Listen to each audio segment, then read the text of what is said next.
Okay, our next writer, his name is Harold Walker.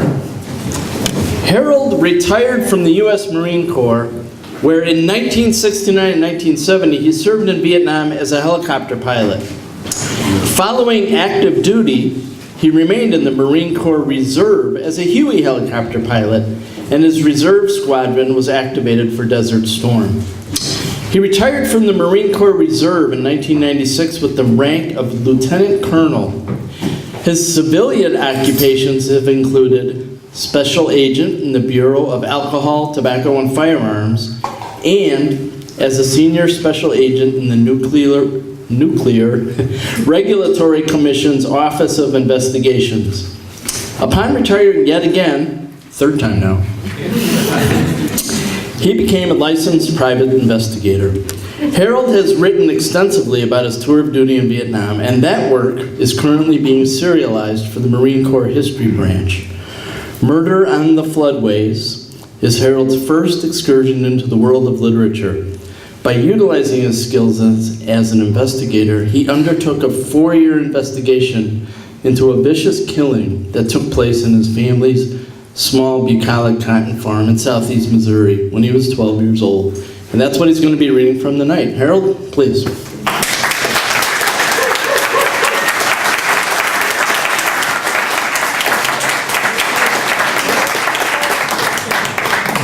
Well, it's a challenge coming up here after the stories I've heard tonight and people have talked to about them.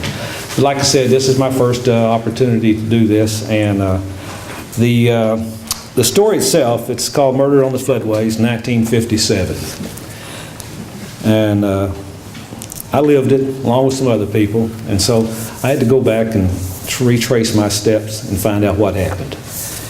This is just an excerpt from the story that occurred, and this little story occurred in 4 days of winter in 1957 in a remote corner, I should probably say a remote area in Missouri it's in southeast Missouri, and it's called the Boot Heel. I don't know anybody traveling from Memphis to St. Louis or in reverse on Interstate 55, you travel right through it. You probably wouldn't notice any of these large canals and ditches and things of that nature that make it up. The Boot Heel is a region that is as southern as any state in the Deep South. Between 1914 and 1928, 500,000 acres was reclaimed from the great primordial swamp through an elaborate network of ditches, canals, and levees. Now these became known as the floodways. It was on our small farm that a fellow named Hokey, a colorful local character, killed his best friend with a shotgun in front of a family of 8. A few hours later, he died by a blast from that same gun.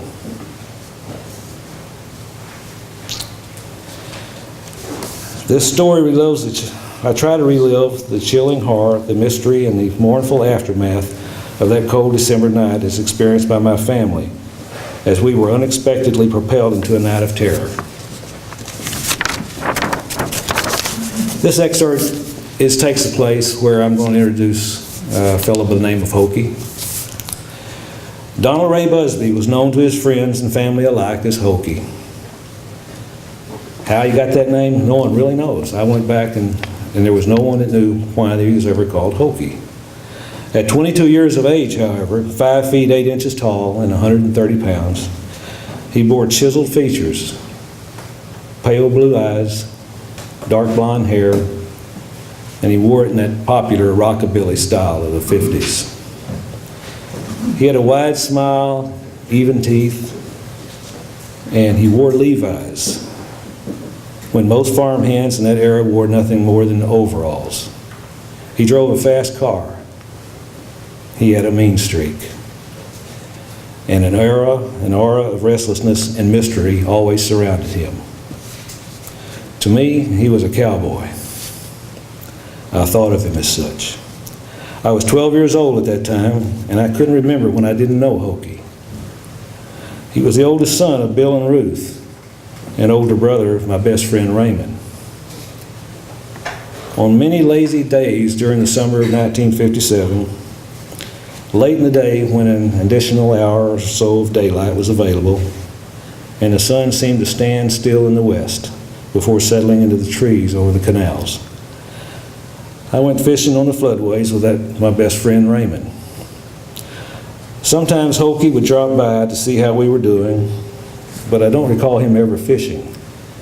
He normally would just sit and watch us, throw some rocks around, ignore the fact that we were fishing, throwing rocks where we were fishing, and then he'd just watch us. I'd always wondered what Hokey was thinking about, but not long, because you didn't want to question him or look at him too long. The floodways, 5 canals, each one of them the size of a river, were unique. It was a place of solitude where one could relax in quiet reflection, or fish, or take a quick swim to cool off in one of the popular and isolated swimming holes. It was in one of those swimming holes years later that my brother saved the life of a friend, becoming a local hero and my hero to this day. During that time of year, the floodways had a deep natural beauty, a lush jungle-like panorama woven from various shades of green that was both inviting and foreboding. The greenery was interspersed with random splashes of color and exotic sounds. All manner of birds and insects permeated the landscape, especially during those hours before dusk and before evening, between dusk and evening. Great winged dragonflies that I loved so dearly hovered low over the slow-moving streams. Their prismed wings would draw exotic colors that you could see from the last rays of sunlight that wasn't seen in our everyday existence, as they feasted on droves of butterflies, droves of mosquitoes and water bugs. Turtles in those floodways lounged on old waterlogged tree limbs that bobbed up and down in sync with nature and the slow-moving current. Full-throated bellowing of bullfrogs always began near dusk, intermingling with the melodious whistling of various birds, echoing against the cotton belt railroad trestles that spanned the floodways. These trestles remained about 60 feet high above water level. On one of those occasions I'd like to talk about, during the late afternoon, as Raymond and I fished from a trestle on one of the canals, which we call Bay Ditch, some 60 feet above the surface of the water, as we languished there, talking, trying to be quiet, one eye on Hokey, one eye on the fishing. Something grabbed hold of my line, darn near pulled the rod and reel out of my hands. All attention then shifted toward me. Raymond, who was smoking a roll-your-own, began yelling, "Bring it in," screaming, "Bring it in." He moved further away from me to ensure our fishing lines wouldn't get entangled. Then Hokey looked up in amusement. He just grinned. I was nervous, scared. I thought maybe I'd hooked a big turtle as I reeled in the line. The funny thing about this was that there was no prior indication on the fishing line. Normally when you're fishing, you can feel the nibble. You can feel something going on. There was nothing. And all of a sudden, the bait on my hook was taken, and the red bobber went straight down, right down. You couldn't see it. Boom, it went down. Something had it. The red cap floater that kept my hook at about the 3 feet deep level had unexpectedly zoomed several feet underwater, disappearing before I could even react. The struggle then was with me and the reel and the mystery fish. He threatened to break my 30-pound line. And within moments, the line went inexplicably slack. I thought, thank goodness, it's either bit through it, it's gone, or I pull its head off and I'll get that. Thinking the catch had broken the line, I relaxed, took a deep breath, felt good about myself. I lived without being pulled off the trestle. And then all of a sudden I was caught unaware again. This thing, the water erupted like a small, old faithful geyser. It was just, came straight up, and I didn't know how far, but I felt like it was going to hit me in the face. and an undulating body of a long serpent-like creature appeared to be coming straight at me at full speed. "Damn," shouted Raymond. "What the hell is that?" Now, when Raymond said, "What the hell is that?" that gave me pause. Because there wasn't anything over there that he hadn't seen, including what he said one time was elephants.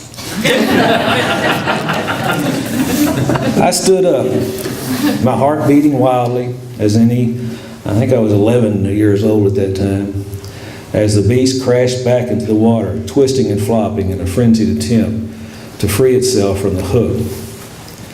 A primal fear gripped me, a fear down deep in my stomach.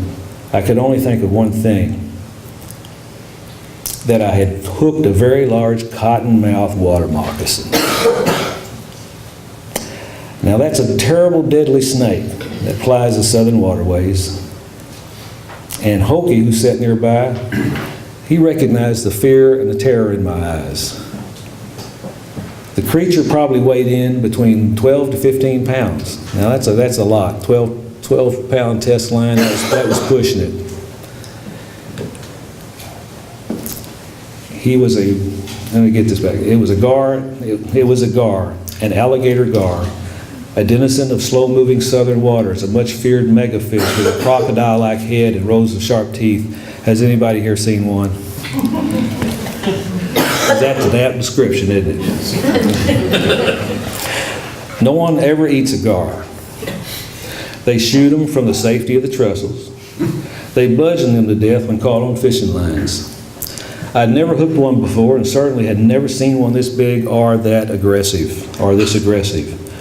The beast had mistaken my bait for some of the overpopulation of brim, perch, crappie, and catfish. My lucky day. My dog, Buddy, he was a beautiful, full-maned collie. And he stood probably about knee-high. And he wasn't afraid of anything. Buddy was my constant friend, and he helped me through a lot of my days. What happened then, though, is he came across it. He said, and Buddy came, and he said, "No one ever eats a gar." Okay, let me get where I was. Beast was taking my dog Buddy, a beautiful full-maned collie, hearing the commotion, he came running. But when he saw the gar, he stopped in mid-stride and began inching toward it little by little, jumping backward whenever the creature's mouth turned toward him, which I did too. I moved away from the creature while keeping it on the trestle so that it wouldn't fall through the ties. If it was flopping around, my line was securely set, which I hated. It was securely set in its mouth. I couldn't take my eyes off of it. Although hideous looking, which a gar is, I felt a certain respect. I began to feel a certain respect for its zest for life. It would fight me all the way. Buddy barked, Raymond laughed, and I moved around in order to remain clear of the monster. One person, however, came straight ahead with no apparent fear or hesitation. It was Hokie. He walked toward the gar. He grabbed the fishing line about 2 feet from the mouth of the beast, wrapped the line around his hand, drew a big boy-like knife off his belt, and in one easy motion, slashed the line in two. He dragged the monster to solid ground at the end of the trestle. I walked behind him. Apprehension and relief swept over me. As Hokie walked, I noticed that in addition to his knife, he was carrying his favorite weapon, a sawed-off bolt-action .22 rifle with a crude pistol grip wrapped in black electrical tape. It was tucked inside a makeshift holster hanging from his belt and tied to his leg.